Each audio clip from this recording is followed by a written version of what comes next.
Get your man the flute to play song, the fuck.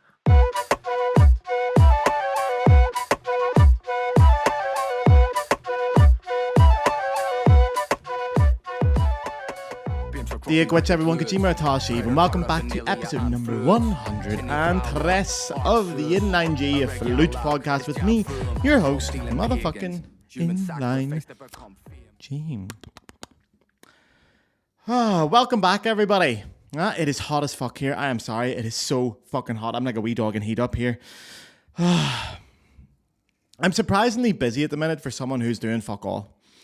I've taken a summer to relax, go to some rehearsals, some orchestra stuff, teach a little bit, and then the rest of the time's my own. And I'm busy as fuck, man. I'm doing so much. I can barely squeeze in this fucking podcast, but I will. I'll never, ever miss an episode, come rain nor shine. So this week we are back to... Sorry, it is fucking hot. Do you like my nice coffee? The video viewers will see my lovely iced coffee. I'm such a white bitch, man. So we're back to another solo episode. Although I have got two special guests coming up, and I'll give you a little hint for that. Tomorrow, well, not tomorrow for you, this is in the past. I speak to you from the past. Tomorrow in my timeline, I'm going to Aachen to interview a very, very famous flute player up there. Someone you'll all know very, very well. Aachen being the hint of who it's going to be. But today's episode, we're back to solo, and this is one of the very few episodes where I have the episode title before I even have an episode. Before I even have a script or anything, I had the idea for this title, and I was like, that's it. That's episode 103. Because I've been watching a fair bit of Friends again. Not too much at the minute, but generally I get on a wee rewatch thing of Friends every few years, right? And there's one episode that caught my wee Irish eye. There's that episode where Joey goes to Las Vegas for like a film shooting. And he's out there for a couple of weeks, and then the gang go out and surprise him with a nice visit. And, you know, the filming isn't going well, and Joey's working, he's in that fucking Caesar's Palace outfit and all that stuff. Now, the main thing that happens in that episode, the main plot point is, of course, that Ross and Rachel get drunk and get married. Fair play to them. I would say spoiler alert, but lads, it's 25 fucking years old. If you haven't seen it now, Jesus Christ, catch yourself on. But there is a wee subplot in that episode, and that is Joey's obsession with this blackjack dealer who he believes is his hand twin. So he's got identical hands, and he's sitting at the table, and he's like, oh my God, our hands are identical. He follows him into the bathroom. He has that little song, this is your hand. No, wait, that's my hand. It's great. It's fucking class. Sorry. You've all seen it. If you haven't seen Friends, catch yourself on, seriously. But apparently that specific subplot within the Friends fandom is actually quite hated. And I didn't know that. I loved it. And it got me thinking about hands. Their function, their size, their aesthetic, their beauty, and inevitably, it got me thinking about inline versus offset G.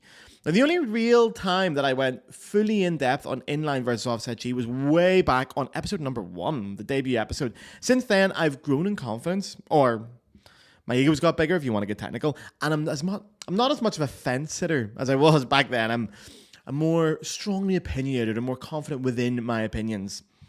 So we'll get to it later, okay? We'll get to inline offset later, but the headline is, if you play offset G, you're a wanker. Pass it on. I won't lie, lads, I haven't fully worked out what the point of this episode is.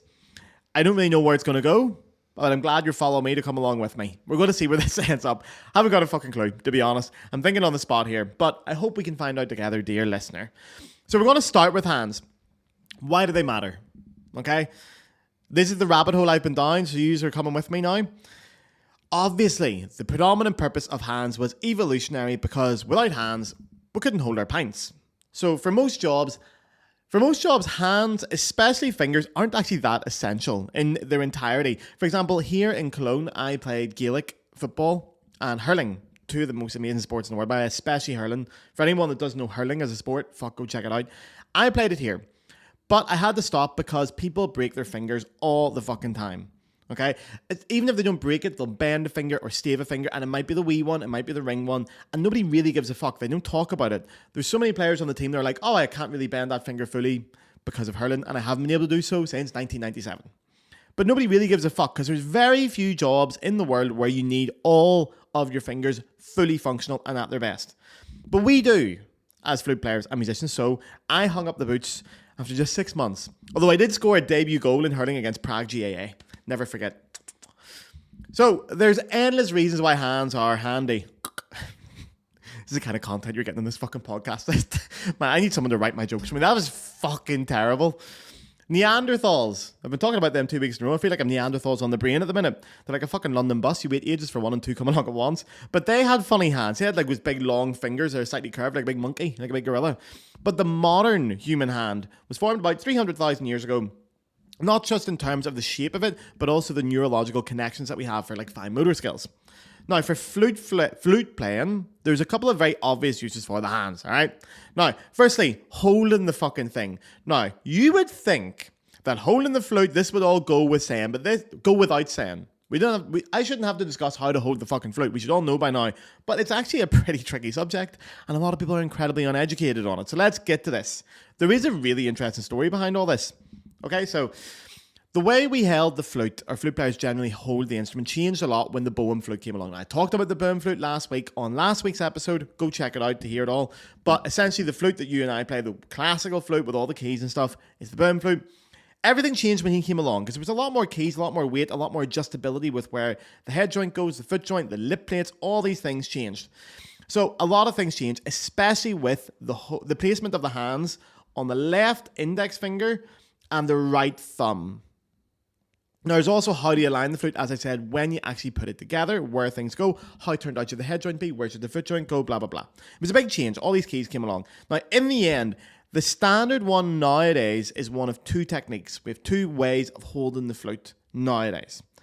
Now, before I tell you that, actually, do you mind? I know this is only 6 minutes into the podcast. Do you mind if I do this now? Because I'm going to forget later, and I can feel my brain going down this rabbit hole so quickly, and I don't want to interrupt my own brain later because she needs to run. So, before we get to that, just quickly, regular listeners, you know the crack, but if you're new around here, lend me your ears for just a little second.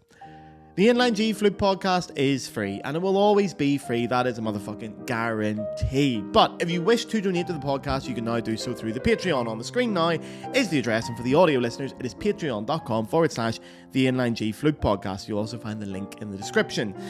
Lads, I do everything around here on this podcast. This is a 100% independent podcast. There's no funding, there's no sponsorship. For various reasons, but mainly because when sponsors want to come along to sponsor the episodes, they have to ask me to not swear or to remove certain things about mental health or to not say anything controversial. Fuck that. They can stick it up their holes. This is the biggest food podcast in the world, and it is 100% listener funded. And I do get a bit of an income from this podcast, which is fucking incredible. I'm really paid for my work and appreciate it as an artist. That is an amazing thing. We're building something so special here by funding this. It's a real fuck you to the system as well. We don't need the big flute companies. We don't need the big flute shops. We don't even need any of the big players to endorse this. We do it all on our own, and we're taking over the flute game, and it's going up from here. Now, I do 4 episodes a month of this podcast. Well, if there's 5 weeks in a month, you get 5. Every Friday, come rain or shine, for 103 weeks, I have turned up with an episode. Like the postman, I always fucking deliver. It's a lot of work, especially these solos episodes. The script writing takes a long time, the research. Then I have to do the editing, the graphic design, the audio editing, what else? Marketing, social media posts. I have to travel sometimes to go get things. I have to buy the equipment. It's a lot of shit going on, but I love it. It's my baby. I really believe it should stay free for everybody. So if you want to donate to the podcast, sign up to the Patreon. You're basically supporting the work I do as an artist. If you listen to all these episodes and you think at the end of the month, fuck, if I saw Gareth in the pub, I've got 4 hours of entertainment out of him, I buy him a pint to say thank you. Or even you see 1 episode and you think, that was brilliant, I'm going to buy him a pint to say thank you for doing that.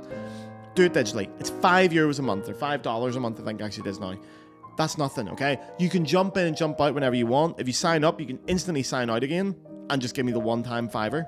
Great. With it, you're supporting the podcast, and basically you're keeping it alive.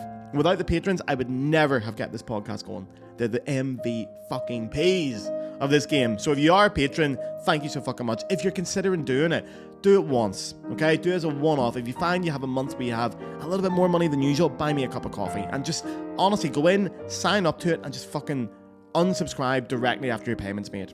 Then you get a month of access to the Patreon, but you know you're not going to have to renew it or do anything after. It's really appreciated, okay?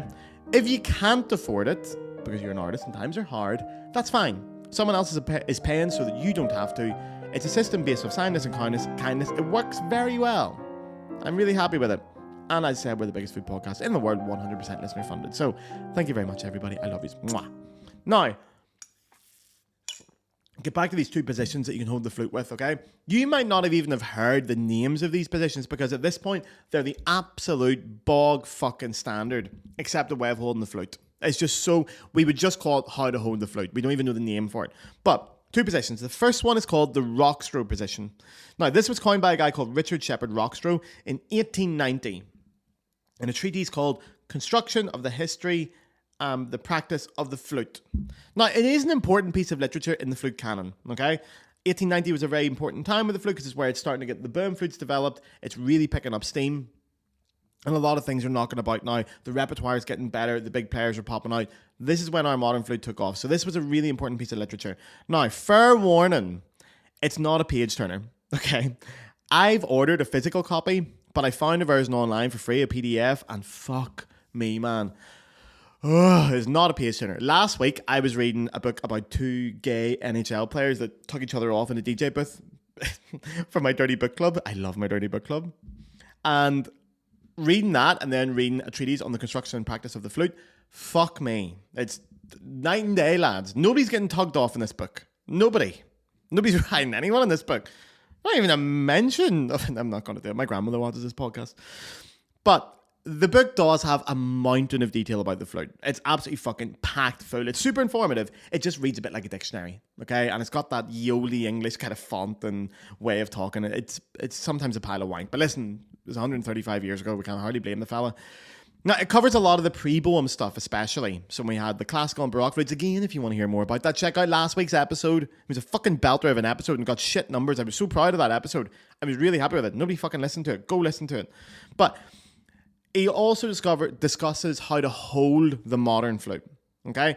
And now it's the standard. So, first of all, do not listen to this episode or what I'm about to say now and think, fuck, I've got to do what Gareth said. I'm going to listen to what he said about how to hold it and I'm going to adapt my holding. You're already doing it. I promise. If you're not doing this position, you're doing the second one, but you're already doing it. So please do not panic. So the Rockstro position of how to hold the flute, it centers on a 3-point balancing system. It's quite simple. The lip plate goes against the chin, the left index finger, and the right thumb. So lip plate or chin, left index, right thumb. They are your 3 balancing points. And with that balancing forms a triangle, not from those 3 points, but the triangle is formed from the left index, the thumb, and the right pinky. That's how you hold the flute. Contrasting motions, keep it together, okay? So for the lip, basically what Rockstro said is he wants the tone hole in line with the keys. We all do this anyway. You all pick up your flutes and fucking look down like a sniper. That's why you do it. You want the tone hole in line with the keys. The Rockstro position originally is slightly more turned in, okay, than it is nowadays. Now, the left index finger, I'm going to see if I can show you this, okay, as well. Fucking going to make a mess here. Now, he wanted it underneath, okay, so your left index there, underneath the flute, at the back, so it almost makes like a wee shelf, so the flute rests on your finger, okay, so it's not at the side here, it's there. So you could do that, okay. You know, if you balance it, it could rest on your finger. It's like a little shelf. It's very cute. And the right thumb, more importantly, goes at the back of the flute. Okay, it doesn't go underneath. It goes at the back. Now, that's the way I used to play. I'm going to talk about this soon. I didn't realize I was playing with a Rockstro. I don't anymore. But it goes at the back. Okay. Now, the general idea is if it rests on the shelf, putting it at the back gives it control by providing a opposing motion. So you can push out with that and keep it balanced. So the control comes from the right, and the stability comes from the left. And then with that position, there's quite a bit of strain on the pinky to make sure that's also a balance point. Okay. Now, also, Rockstro was the one that wanted to make sure that the bar of your foot joint goes through the center of the key and not too far out. Now, the original Rockstro position is a little bit more far out, and it relies on, actually, I'll hold it up because I'm going to need it again. It relies on the pinky being a pressure point. Now, you might hear any of these things, or some of these things I've just said and say, Gareth, you're talking out his arse. You're talking out your arse, Gareth. And you know what? Honestly, a stop clock is right twice a day. Sometimes I don't talk out my arse. And this is one of those times because there is another position. So if you're not relating to the position I just told you, there is another one, okay? And it's called the modified Rockstro. Now, I believe, I might be wrong on this, I believe the first person to term this coin was Thomas Knifinger back in 1986. Now, again, he didn't reinvent the wheel on this, okay? People were doing this already. He just gave it a fucking name. Now, a couple of modifications on the Rockstro position. First of all, the embouchure hole, it's turned out a little bit more, okay? So and that's much more standard these days. There's a great video of Payu talking about this in a masterclass video on YouTube. Opening the sound out, it lets us project more. I'm a great believer in that as well. If you're lining up your flute embouchure hole with the tone holes, lean more towards turning it out. It does mean you have to work harder, but it opens up an entire color palette and it lets you really get against the strike wall. So I'm a big fan of that. Now, when it comes to the left index finger, instead of making the shelf, it comes round just a little bit more. I don't know if you can see that, but instead of being here, it comes round. So it's almost like a 45-degree angle slightly. It means that it's somewhere between being a shelf and being on the side of it. It's somewhere in the middle, okay? It's not fully a shelf. It doesn't have full stability, but it's a little bit more comfortable, okay? Now, the right thumb is where things change big time, because instead of being behind the instrument, it goes underneath, okay? Not quite like a shelf. You don't rest the flute on it. It still has a bit of a motion to go that way, to go forwards. I'm doing my best to describe this for the audio listeners. But that's the way it goes. Now, basically, that's what I do. I changed that in Germany. That position, the modified Rockstro, takes a lot of pressure off your pinky, which can only be a good thing, to be honest.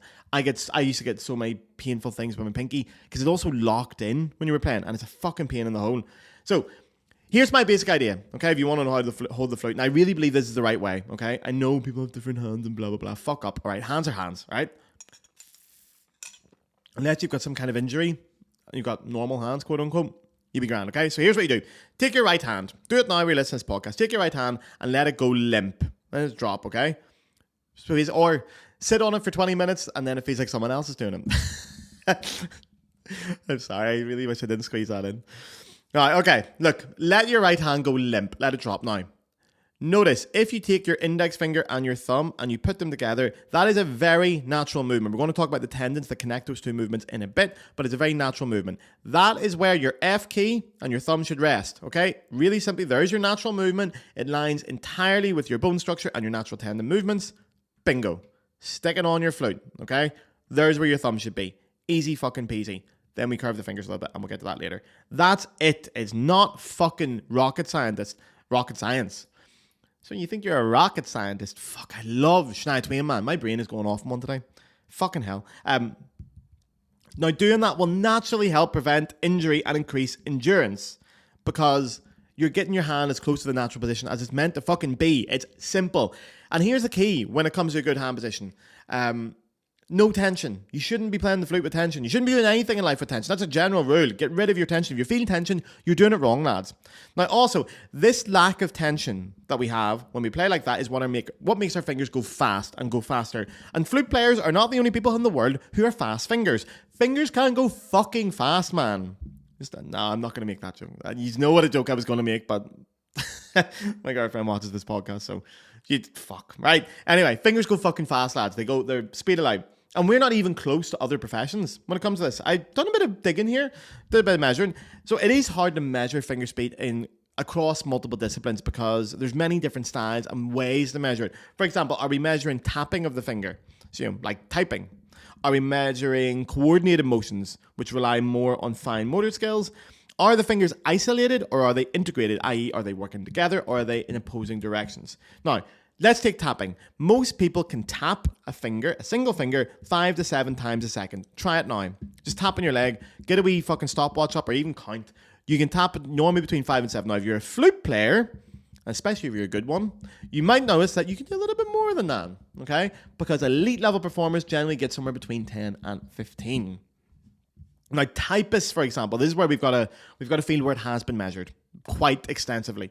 So, professional typists, they're measured by a thing called WPM, which is words per minute. Now, some people here, especially the Yanks among you might remember Barbara Blackburn, who was on the TV all the time, very, very famous, an American woman. She made loads of media appearances because of how fast she could type. Now, she could maintain 150 words per minute for almost an hour. The world record, I think she set, was 50 minutes straight, averaging 150 words per minute, which is fucking ludicrous. That's like 12 keystrokes a second.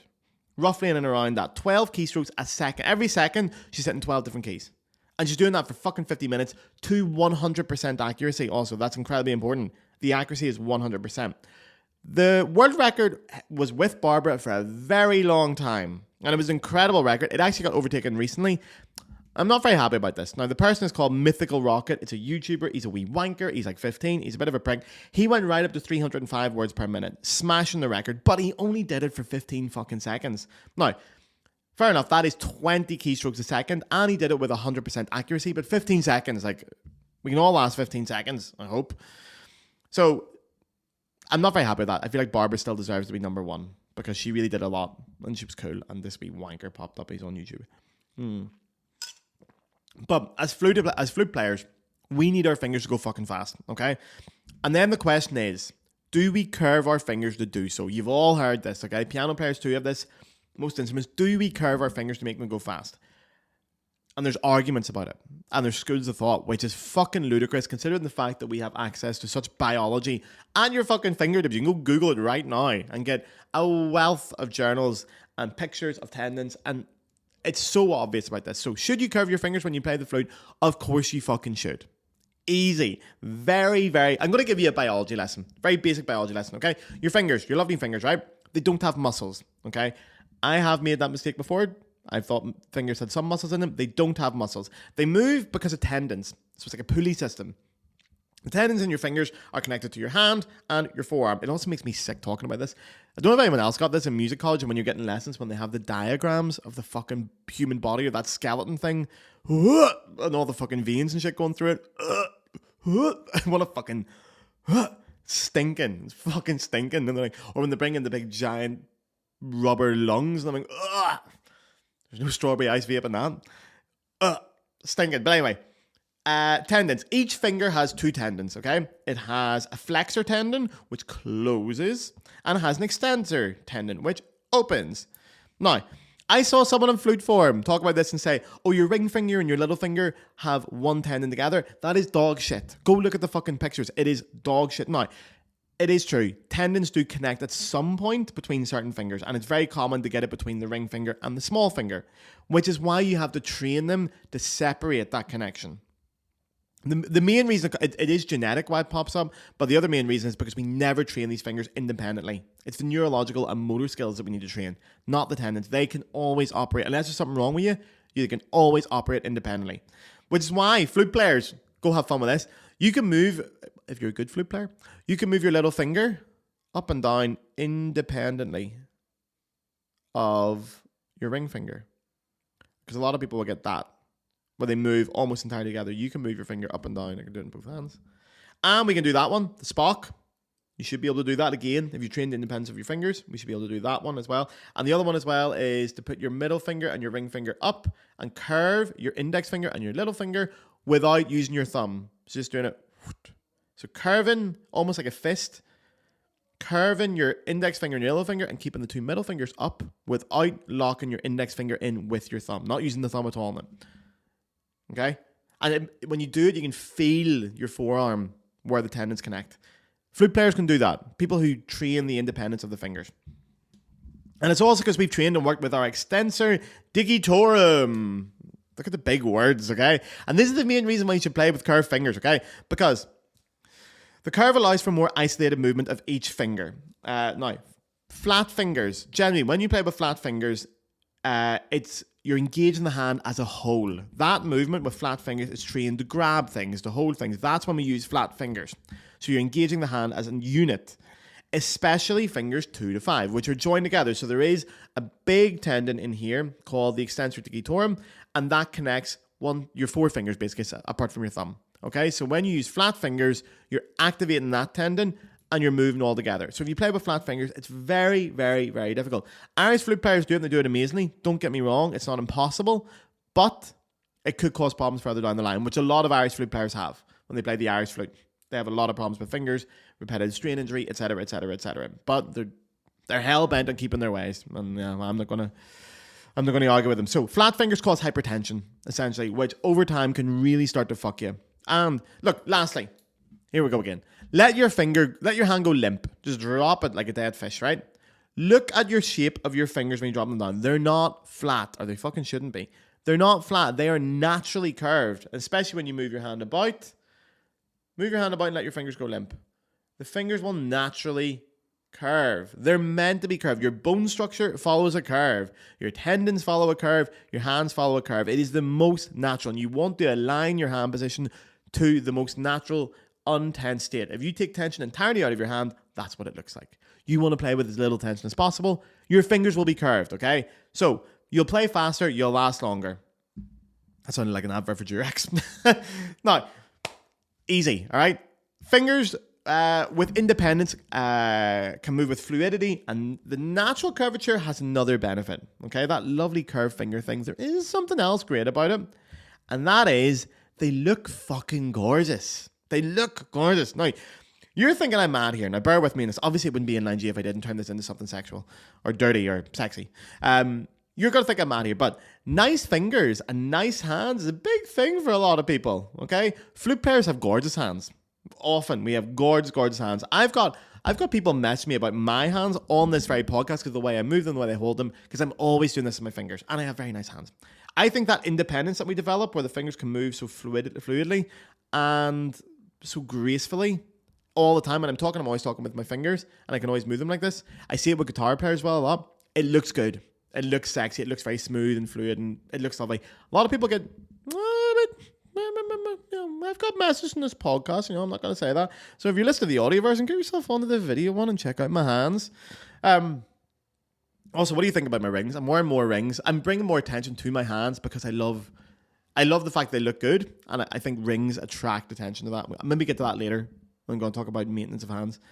But I've got 2 rings. I've got a clatter ring there, which I've talked about before, which is the Irish thing of like, depending on what way the heart faces, if you're single or not, or if your heart belongs to yourself or to someone else. And then this one here I got recently, it's an old coin, like a franc, like the French franc from 1993, repurposed in the coin. It's got Liberté, Égalité, Fraternité written on it. It's fucking gorgeous. I love it. I'm really getting into a ring, man. I'm that guy now, rings and necklaces and fucking doing the bizzo. I know, I'm growing up, lads.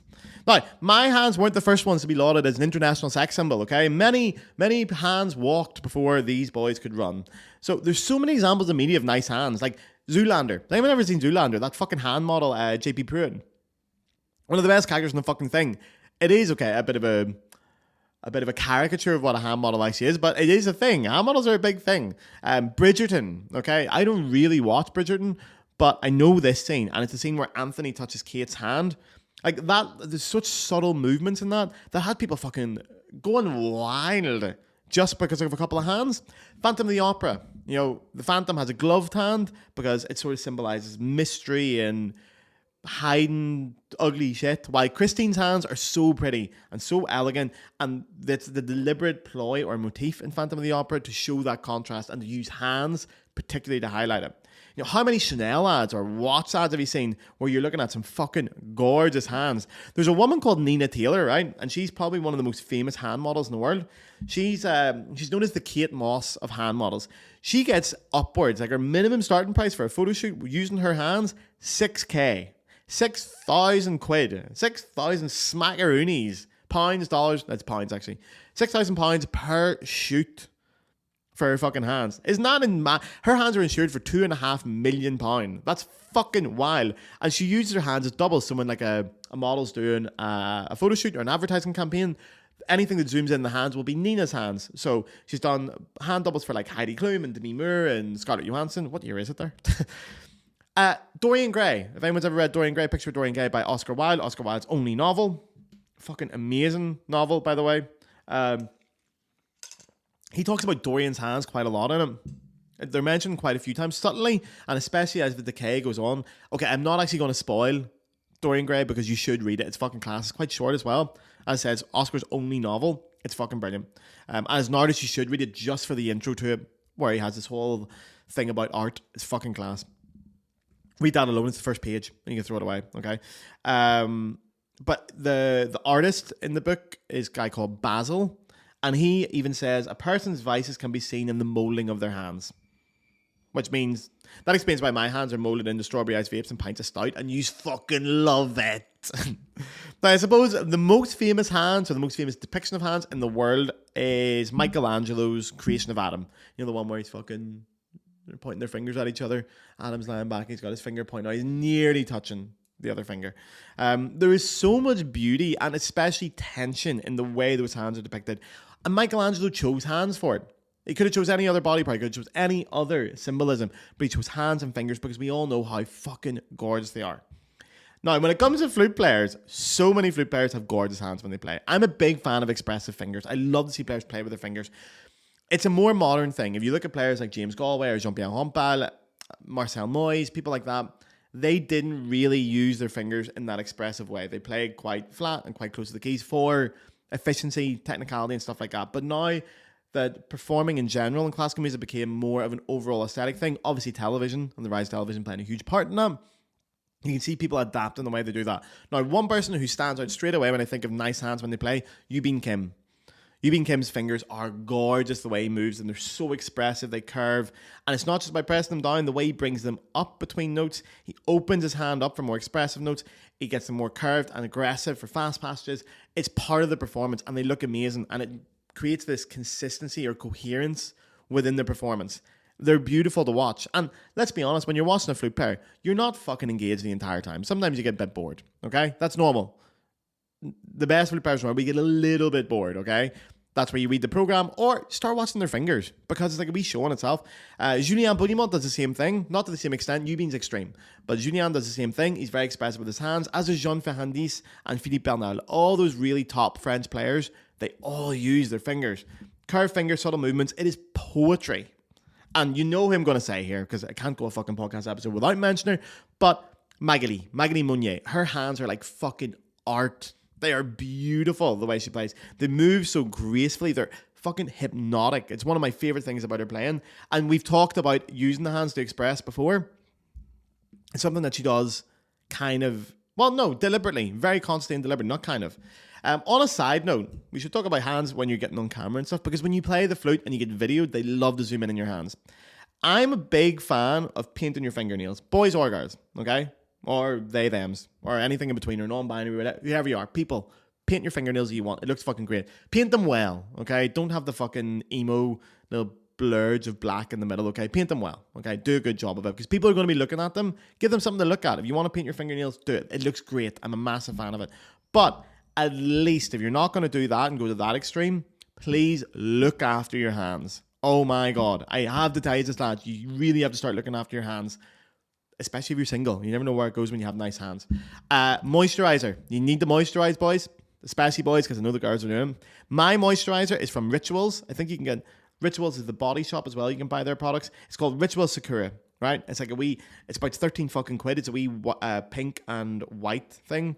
About 13 euro, Rituals. It's usually at the counter when you go to the body shop or the Rituals shop. Buy it. Okay? It's 13 euro. I know it's a lot of money, but it lasts for a couple of months.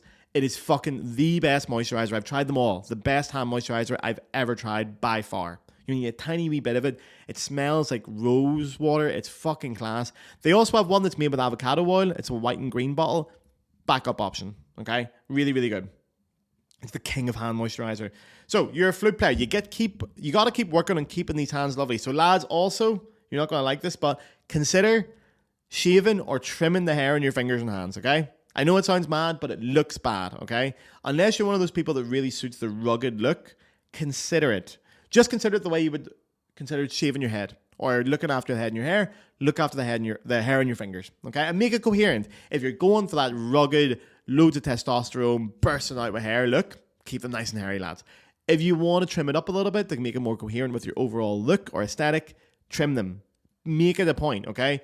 Shave your fingers. Okay, I do it because people have started looking at my rings a lot more. And I had wild hair, so I just trim it down a little bit. I don't shave them fully, but I trim it down so they're not wild. The same way I would trim my nose hair, my fucking ear hair, because I'm 32 now and this is the way the world's going. I was meant to tell you about my rings here. There you are. I've already told you about my rings. I made a note here in my thing saying, tell them about your rings. Well, you can see them now. I'm going to get more rings.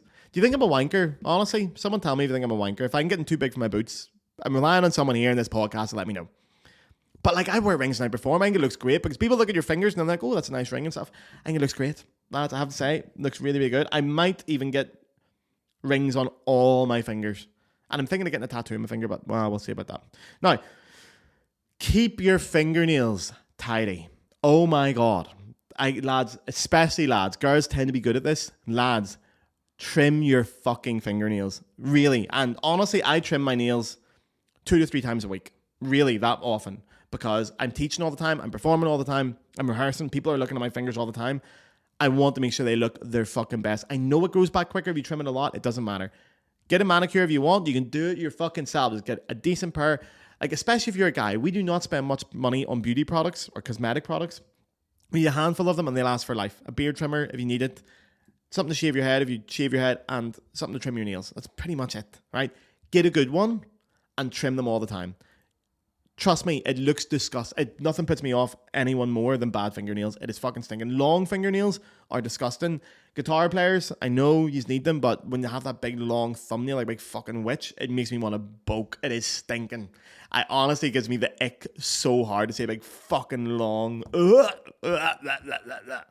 So please, look after your fucking fingernails. Trim them down, lads. Look at them now. Put your hand out.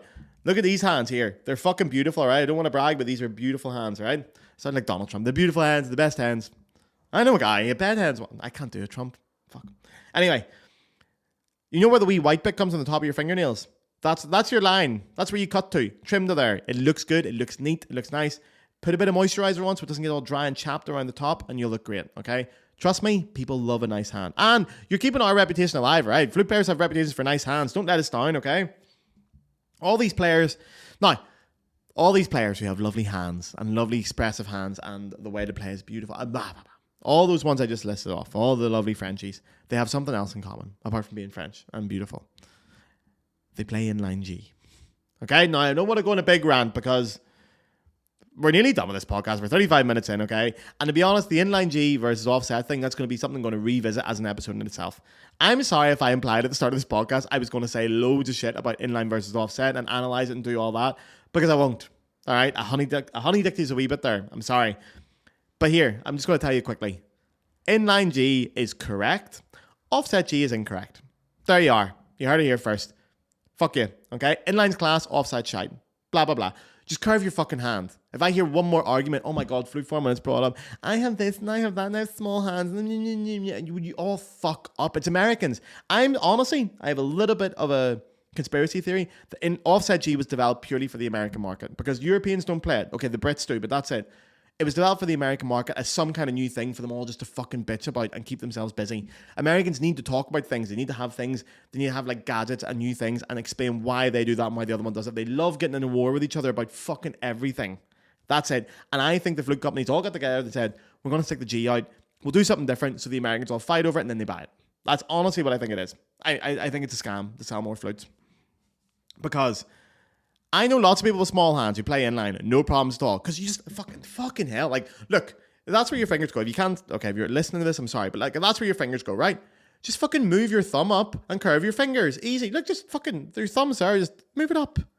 You don't have to play with the pad of your thumb. Put it in the fucking joint. Move it up. Curve your fingers. Your fingers are not that small, all right? They can reach there. And the difference between offset and inline G is like a fucking half a centimeter. Unless you have a finger that is no longer than half a centimeter, you do not have small enough hands that you have to play offset G. It's dog shit. Get a good hand position, okay? The top players do it with small hand positions. I'm sorry. Maybe it's more comfortable, but just fucking learn how to play. I'm sorry. All right, practice a bit. Have a nice hand position. There you are. Unless you've bought one and you've got it on it, just fucking stick with it. But people who defend offset G's if it's better, don't fucking start me on it. And here, proofs in the pudding, lads. Said this so many times. Every top player, 90% of top players, play inline G. They always have. All right? That's it. Just fucking do it. Robert Dick once said he was certain every single player would be faster and more ergonomic with their fingers if they played offset G. He was convinced it was unequivocally better than inline G. And I thought, well, Jimmy Galway, as if Jimmy Galway or Rampal or Bayou never tried in offset G. If they could get any advantage whatsoever, they're not going to use their ego or aesthetic purposes to keep inline. If they thought offset G was going to go quicker, they would all do it. Okay? And they fucking don't. Okay? So what the fuck does Robert Dick know? I'm not taking advice from a man's surname. A man whose surname is Dick. Right? He's a dick. I'm not going to listen to him. Right? Sorry, Robert, if you're listening. I've never met you. You seem like a nice guy. But your name's Dick. Right? Inline G also, which is such an important thing, it looks sexy. The flute looks nice. Look at that, with the keys just all beautifully in line with each other. And it looks professional. It looks the fucking bizzo. It makes your hands look more sexy because you're curving them. You're developing the independence and you're strengthening the tendons. It's just a more grown-up option, lads. All right? You know, there's always this whole thing of like, oh, inline G used to be a professional thing. It was like if you got a professional that had inline, and now that myth is gone. It's not a myth. All right? The big boys play on inline G. But the market for flutes is not this is so important. The market for flutes is never adapted to the professionals. It's adapted to the rich amateur market. That's where the money is. Flute players don't get paid that much. We can't afford to buy all these fancy flutes. The biggest market for flute companies and what will make them change everything is not the pros. It's the rich hobby and the rich American hobbyists. That's the market. And if they think it's going to be better for it, they're the ones you have to appease. You just let them all fucking argue with each other. That's what flute form is. The actual top players, they play inline. Sorry, lads. If you want to be good, fucking play them. Anyway, lads, that's me done. Did I solve anything in this episode? No. Did I talk out my arse for 45 minutes? Yes. Am I away for an Aperol Spritz and some hand holding? You're fucking right. So, have a lovely weekend. I love you all. Big smooches. Mwah, mwah, mwah. Get your man the flute to play, son. The fuck.